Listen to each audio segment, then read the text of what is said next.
آگے بڑھ رہے ہیں۔ اور آخری بات حضور کے مقاصد نبوت کے حوالے سے آج کی ہماری نشست میں کہ حضور علیہ السلام اس کائنات میں کیوں تشریف لائے؟ اللہ رب العزت سورہ نحل میں ایک ارشاد فرماتا ہے، آیت نمبر 64، وَمَا أَنزَلْنَا عَلَيْكَ الْكِتَابَ إِلَّا لِتُبَيِّنَ لَهُمُ الَّذِي اخْتَلَفُوا فِيهِ وَهُدًى وَرَحْمَةً لِقَوْمٍ يُؤْمِنُونَ۔ اے محبوب، ہم نے جو آپ پر کتاب کو نازل کیا ہے، إِلَّا لِتُبَيِّنَ لَهُمُ الَّذِي اخْتَلَفُوا فِيهِ، آپ اس کتاب کے ذریعہ لوگوں کے اندر پیدا ہونے والے اختلاف کو اس قرآن کے ذریعہ حل کریں، واضح کریں۔ اس کا مطلب یہ ہوا کہ یہ کتاب جو اللہ رب العزت نے ہمیں عطا فرمائی، آج کے دور میں دیکھیں کئی قسم کے اختلاف رونما ہو چکے ہیں، ہر فرد دوسرے فرد سے کسی نہ کسی انداز میں اختلاف کر رہا ہے۔ طبقاتی تقسیم کی بنیاد پہ آپ دیکھتے ہیں کتنے اختلافات ہو جو کہ حل ہی نہیں ہو رہے ہمارے۔ زمیندار، سرمایہ دار اور عام انسان کے درمیان باقاعدہ اختلاف موجود ہے۔ اختلاف کا مراد صرف لڑائی نہیں ہوتی، یہ جو طبقاتی تقسیم کا فرق ہے اس کو بھی اختلاف کہتے ہیں۔ بڑے کو بڑا سمجھا جا رہا ہے، چھوٹے کو چھوٹا درجہ دیا جا رہا ہے، یہ بھی ایک اختلاف ہے۔ آپ دیکھتے ہیں کہ مذہبی اختلاف بڑے عروج پہ جاری ہے، کسی نہ کسی بنیاد پر مذہب کو بنیاد بنا کر لوگ آپس میں دستوں کے ریمان نظر آتے ہیں۔ سیاسی بنیادوں پہ آپ دیکھتے ہیں کتنا اختلاف موجود ہے۔ اب اس اختلاف کا حل کیا ہے؟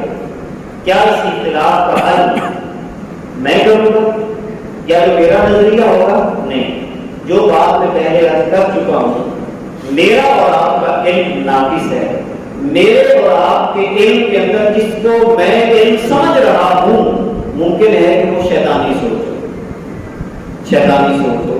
میں جو نظریہ قائم کر چکا ہوں ممکن ہے کہ وہ شیطان کا نظریہ ہو، اور جس کو میں علم سمجھ رہا ہوں اس کا حل کیا ہے؟ اپنے تمام اختلافات کو اس کتاب کے سامنے رکھیں۔ طبقاتی تقسیم کا شکار ہو گئے ہو، سارے اکٹھے ہو کر اس کتاب کے ارد گرد بیٹھ جاؤ۔ ہر طبقے کا بندہ بیٹھ جائے، ہر ساتھ کا بندہ بیٹھ جائے اور درمیان میں رکھ لے اس کتاب کو، اور اس کتاب کے بارے میں اللہ کیا فرما رہا ہے؟ وَمَا أَنزَلْنَا عَلَيْكَ الْكِتَابَ إِلَّا لِتُبَيِّنَ لَهُمُ الَّذِي اخْتَلَفُوا فِيهِ۔ اے محبوب، ہم نے یہ کتاب آپ کو دی ہی اسی لیے تاکہ آپ لوگوں کے درمیان پیدا ہونے والے اختلاف کو اس کتاب کے ذریعے واضح کر دیں۔ اتنا سادہ سا اصول، کاش کہ اس کتاب کو ہم نے اپنے سینے کے ساتھ لگا دیا ہوتا۔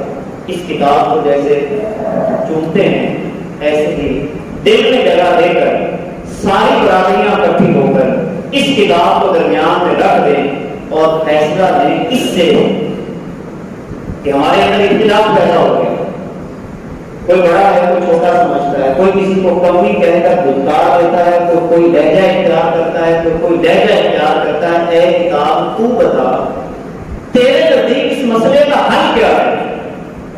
یہ کتاب فیصلہ سناتی ہے کہ بھی اللہ فرماتا ہے کہ میں نے قومیں اور قبیلے کو صرف اس لیے بنایا کہ تمہاری پہچان ہو، یہ کوئی چدراہٹ کا معیار میں نے بنایا ہی نہیں ہے۔ فیصلہ تمہارے درمیان یہ ہے کہ ان اکرمکم عند اللہ اتقاکم، کسی ذات، کسی قوم، کوئی رنگ، کوئی نسل، کسی کا بھی ہوگا جس کے دل کے اندر خدا کا جتنا زیادہ خوف ہوگا اللہ کی بارگاہ میں سب سے بڑا ہوگا۔ کبھی یہ فیصلہ کروایا ہم نے اللہ سے؟ کبھی بھی نہیں کروایا۔ ہم تو سمجھتے ہیں کہ ہماری زمینیں ہیں، ہم زمیندار ہیں اور یہ ہم سے لے کے کھاتے رہے ہیں، لہٰذا ہم بہت بڑے بن گئے ہیں۔ یہ کہاں سے اصول آ گیا؟ خدا کی کتاب سے بغاوت انسان کو بھریا بیٹھ کرتی ہے، ذہن میں رکھتی ہے۔ خدا کے قانون سے بغاوت انسان کو پیس کے رکھ دیتی ہے۔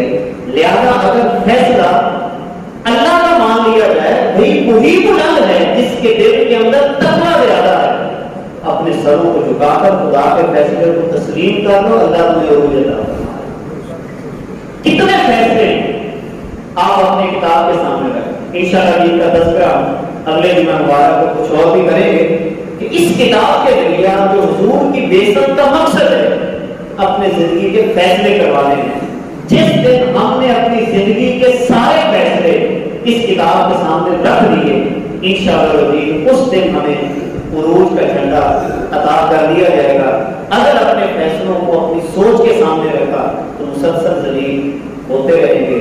دعا ہے کہ اللہ رب العزت ہمیں حضور علیہ السلام کی بعثت کے مقاصد کو سمجھنے کی توفیق عطا فرمائے۔ صلوات اللہ تعالی علی حبیبہ محمد و آلہ